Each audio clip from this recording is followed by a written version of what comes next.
आज के वीडियो में हम नातेदारी के व्यवहार एवं रीतियाँ किनशिप यूजेज का अध्ययन करेंगे। आपको यदि वीडियो अच्छा लगे तो आप उसे लाइक कीजिए, शेयर कीजिए, सब्सक्राइब जरूर कीजिए और गूगल ड्राइव में मैं अपने पीडी क्वेश्चन डाल दूंगी जिसका कि लिंक आपको मिल जाएगा वीडियो के अंत में। स्टार्ट। जैसा कि हम सब जानते हैं कि नातेदारी व्यवस्था का अध्ययन समाजशास्त्रियों से पहले मानव शास्त्रियों द्वारा किया गया, जिसमें रैडक्लिफ ब्राउन का नाम मुख्य रूप से लिया जाता है। उन्होंने अपनी पुस्तक American system of kinship and marriage 1950 और structure and function in primitive society 1952 में प्रकाशित की थी। उसमें उन्होंने किनशिप के संबंध में विस्तृत रूप से व्याख्या की थी। तो हम सब जानते हैं कि नातेदारी व्यवस्था सामाजिक संबंध जो हमारे समाज में दो तरह से बनते हैं, एक तो रक्त संबंधी संबंध और दूसरे विवाह के उपरांत जो संबंध स्थापित होते हैं, उन रिश्तेदारों के बीच में किस प्रकार का व्यवहार प्रतिमान एक व्यक्ति को करना होगा। इसके लिए समाज के द्वारा कुछ रीति रिवाज और कुछ नियम बनाए गए हैं। इन्हीं रीतियों को हम और इन्हीं व्यवहार प्रतिमानों को हम किनशिप यूजेस कहते हैं। तो नातेदारी व्यवस्था में हम परिवार से और विवाह उपरांत जो रिश्तेदारी संबंध स्थापित होते हैं उनको किस तरह व्यवहार में लाते हैं और हमें लाना चाहिए ताकि सामाजिक व्यवस्था संगठित बनी रहे तथा संबंधों में भी प्रगाढ़ता स्थापित रहे, इस बात को दर्शाता है। Kinship uses provide guidelines for interaction among persons in these social grouping. It defines proper and acceptable. Thus, it acts as a regular social life. Some of these relationships are avoidance, joking, taxonomy, evaluate, eliminated, Covid, ये relation है और इन संबंधों को हम किस प्रकार से अपने जीवन में लाते हैं।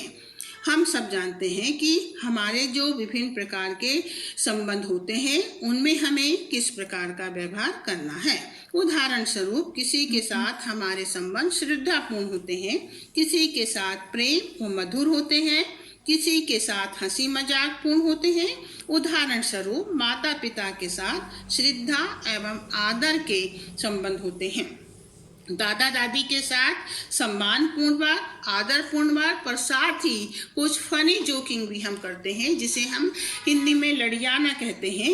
इस प्रकार से पति पत्नी के जो संबंध होते हैं वे प्रेम पूर्ण संबंध होते हैं, जीजा साली के बीच मधुर संबंध और भाई बहन के बीच स्नेहपूर्ण संबंध होते हैं। इस तरह से नातेदारी व्यवहार व्यक्ति को यह बताती है और ये जीवन के लिए बहुत महत्वपूर्ण है कि रिश्तेदारों में संबंधों की विभिन्नता को कैसे आगे बढ़ाया जाए।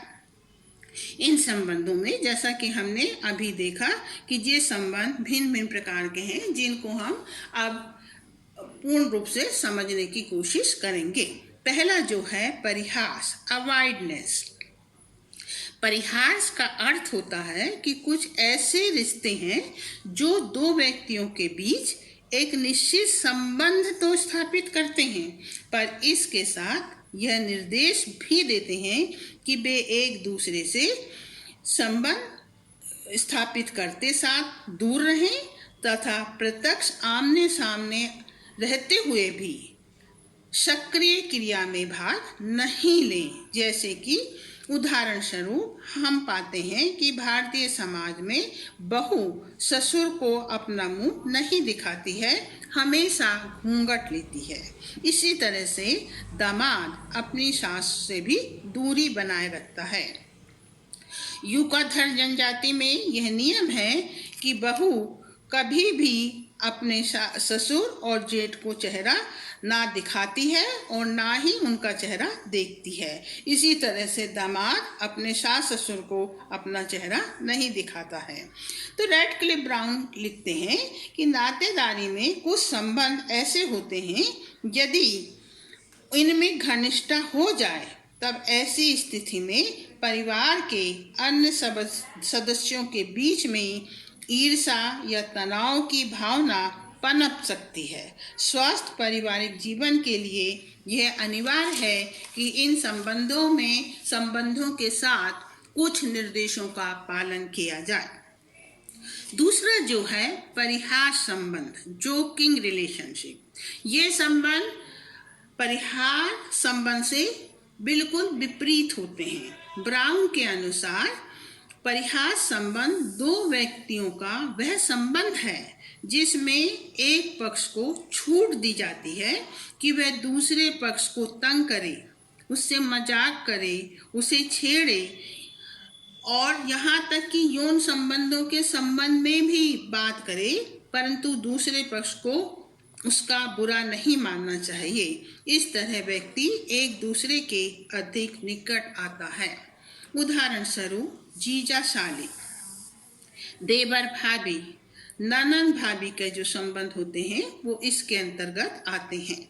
दक्षिण अफ्रीका में मामा भांजे के भी बीच परिहास संबंध देखे जाते हैं। पितृवंशी परिवारों में एक व्यक्ति अपनी बुआ से परिहास कर सकता है। शरद चंद्र के अनुसार उराव जनजातियों में दादी और पोते के बीच विवाह का उल्लेख भी मिलता है। इसी प्रकार से डॉक्टर रिवर्स का मत है कि परिहार संबंध ममेरे फपूरे विवाह के कारण निर्मित हुए हैं। अब तीसरा जो है माध्यमिक संबोधन, टेक्नोमी रिलेशनशिप। इसका अर्थ होता है ए कीन becomes the medium of reference between two Keynes, अर्थात संबंधी को दूसरे नाम से पुकारता है, उसको किसी का माध्यम मानकर उसका संबोधन करता है, सीधे संबोधन नहीं करता है। उदाहरण स्वरूप भारत में पत्नी अपने पति का नाम नहीं लेती है। पति को बुलाने के लिए वे अपने पुत्र या पुत्री को माध्यम बनाती है।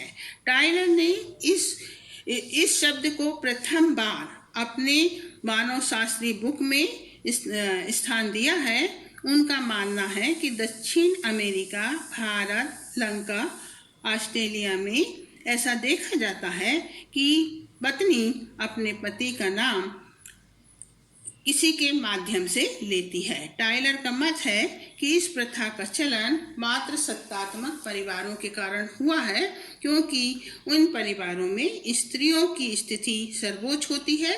पति बाहर से आता है, इसलिए पत्नी उसको बच्चों के नाम से पुकारती है।